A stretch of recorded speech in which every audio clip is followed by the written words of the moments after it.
Do a Powerbomb by Daniel Warren Johnson is a perfect comic book.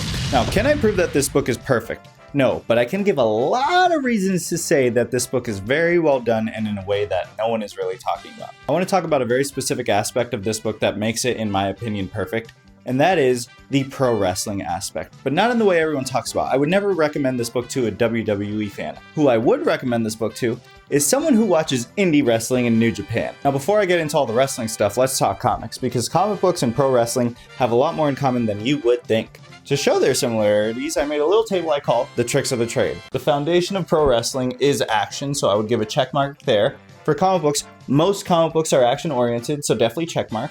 Storytelling being a big part of both of these for 100% check marks. Costumes can make or break a pro wrestler or a comic book character. I mean, Spider-Man is going to be famous forever, and so is Rey Mysterio. Loose continuity, wrestlers forget everything every single day, and not a single writer or editor ever cares about continuity nowadays. It's all combined. I mean, do I really have to talk about events? WrestleMania, Infinite Crisis, Secret Wars, SummerSlam, and lastly, kayfabe, or what I call the art of pretending. What does that mean? Well, kayfabe in wrestling terms means that just like a superhero has an alter ego, wrestlers a long time ago, and nowadays it's kind of coming back, had alter egos. What I mean by that is, if you're a bad guy, outside you're going to pretend to be a bad guy. If you're a good guy, outside you're going to pretend to be a good guy. If you're a scumbag in real life, no one cares. It's a part of the job. Just like Bruce Wayne pretends he's Bruce Wayne instead of Batman most of the time. Just like Clark Kent pretends he's not Kal-El. Cody Rhodes pretends he's the best guy in the world. John Cena, while he is the best guy in the world, is also playing the character of the greatest guy in the world. Meanwhile, someone like Roman Reigns is not an actual dirtbag who terrorizes his family every day.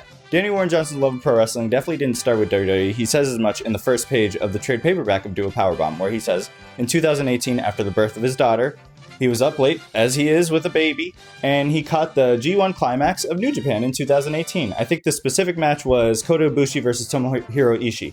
Now, if you know anything about those two wrestlers, they like to beat the crap out of each other. Well, they like to beat the crap out of anyone. And that was kind of the whole gig back then. It was a perfect year to get into pro wrestling, which is very rare. What I mean by that is, if you had the early 2000s, you were either a John Cena fan, or wrestling was the worst thing of all time for you. Ring of Honor had not started then, so indie wrestling wasn't kicking off. New Japan was in a weird flux. The later 2000s still had a weird reign of terror from the WWE. Vince McMahon was in charge. Anyways, I don't want to get too much into wrestling history, but basically 2018 was a perfect gateway into wrestling, especially indie wrestling at the time.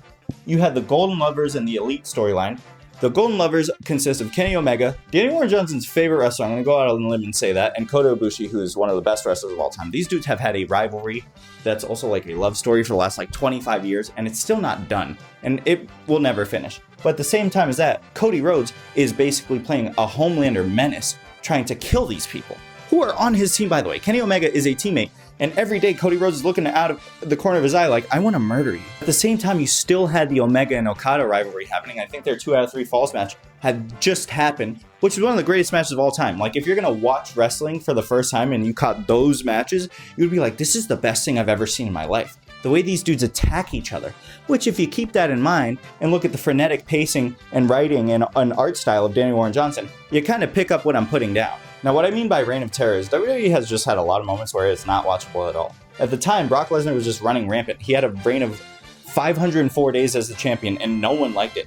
And the dude who was going to beat him, no one liked him either in Roman Reigns. Not at the time, at least. Meanwhile, you had Becky Lynch's rise, which was completely organic. She got socked in the face so hard, she's bleeding everywhere, and she looks like a friggin' badass. And the Evolution pay-per-view, which is the first women's pay-per-view of all time, had happened, I believe, at the time. And the kicker, the thing that allowed me and Daniel Warren Johnson to basically take in indie wrestling at a much crazier rate, and from the comfort of our living rooms, is All In happened, which was the crux of starting AEW, which is basically the number 2 company in the world for wrestling right now.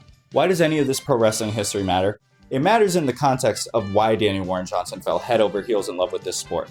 It wasn't because of WWE-centric stories. It was because of this, insanely frenetic, masterful wrestling that you couldn't really catch anywhere else at the time. It was lightning in a bottle, and if you were there, you were there. I mean, it was from 2016 to 2019. But in that, Daniel Warren Johnson was able to create the most perfect comic book, at least in the sense of writing a love letter to something you just fell in love with. Not a person, but a thing. And I even made a list to prove it. In my research, I was listening to a podcast about Do a Powerbomb, and Daniel Warren Johnson had a quote that I feel like encapsulates both this comic book and the wrestling industry as a whole. Wrestling is an art form that consumes the people that are in it. Ewa Steel Rose is someone who is consumed by wrestling. Her husband is consumed by wrestling, her daughter becomes consumed by wrestling, her brother is consumed by wrestling. And that's something that carries over in real life as well. The Hart family has been consumed by wrestling their whole lives. I mean, Roman Reigns comes from the longest line of Samoan wrestlers of all time. I mean, Randy Orton is a third generation superstar. If you name a superstar, there's a likelihood that they have a sibling of some sort in the wrestling community, or at least adjacent to the wrestling community.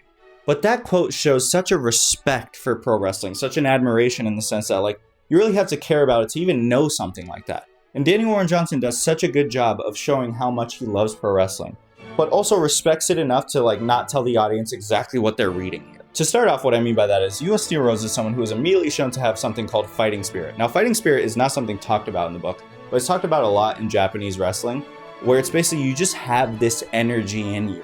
And you kind of think of it as like a storyline thing because wrestling is predetermined. But then you see some of these wrestlers and you can't really fathom how they're doing it. Like they have the same skill level as another wrestler, but like the way they move is like, it's like they have superpowers almost. Like, I'll have a few clips up, but it's hard to explain without actually watching it. Having streamers thrown into the ring, that's such a classic indie wrestling and Japanese wrestling sign of respect from the audience. The posters in Lona's room, there was a True Strong Style wrestling poster. True Strong Style is a style of Japanese wrestling that's basically just like rough and tumble. They're like elbowing you, they're headbutting you, all types of stuff. Daniel Warren Johnson also uses hyper-specific terms such as Uncle Blood saying that Lona is too green, basically meaning way too new to the industry, and also mentioning that she's not taking bumps in her backyard, which is an allusion to, well, bumps is just hitting the mat itself, and in your backyard is like backyard wrestling. Promoters not wanting to book Lona due to what happened to her mother is also something commonplace in wrestling. There is a lot of tragedy that follows wrestling, especially in the familial aspects. I mean, you'll have families span generations in this sport. I mean, there's always a second generation, third generation superstar. I mean, Dominic Mysterio and Rey Mysterio are literally wrestling together right now, father and son. Another pretty specific aspect of pro wrestling was I immediately knew that Puro Pack was at least something specific to the story, because Puro Wrestling is another style of Japanese wrestling. It's kind of more like mat-based wrestling, so I thought they were actually going to be the final bosses. The final match ended up being Faiso, who I felt like was an allusion to FTR. They even do the Shatter Machine finisher. So they just felt like very like gruff, kind of grimy fighters who didn't want to flip. They just wanted to beat the fucking shit out of people. Daniel Warren Johnson also included a death match. He did apologize for the usage of it because he felt like he kind of used it to show his lower brow. But I think he actually used it to show Cobra Sun was just trying to torture himself. And when you keep kayfabe, I mean, it makes sense that Cobra Sun using the fluorescent light bulbs, smashing against his back and thumbtacks, is torturing himself with some death matches. I mean, that even happens in real death matches. These guys aren't exactly, looking to not get punishment. The final battle itself is so pro wrestling, it's not even funny. I don't want to spoil exactly why I say that. But what I will say is it's someone who has no-showed their last match, and they only have a record of, I believe, 0-1. All in all, I feel like Daniel Warren Johnson wrote a book that combined two art forms that are way too underappreciated by, like, the masses, and say so much in these weird ways. Like, you can be reading a comic book, and you're reading a comic book about pro wrestling, and you're thinking about death and, like, the meaning of life and what it means to grieve. You watch pro wrestling, and you're watching familial aspects at play. You're watching a couple break up and then have the boyfriend and the ex-boyfriend fight in real life. I mean, these things happen. Like there's such drama behind these stories and behind these comic books. And there's also such important messages in them. And these things get past you because of, well, it's pro wrestling. It's a comic book. And that's why this comic book is a perfect comic book to me. Now for all the moves I can list that I saw off the top of my head and do a powerbomb. There's a Shatter Machine in there. There's a one-winged angel. There's a double one-winged angel. There's a crucifix bomb. There's a falcon arrow.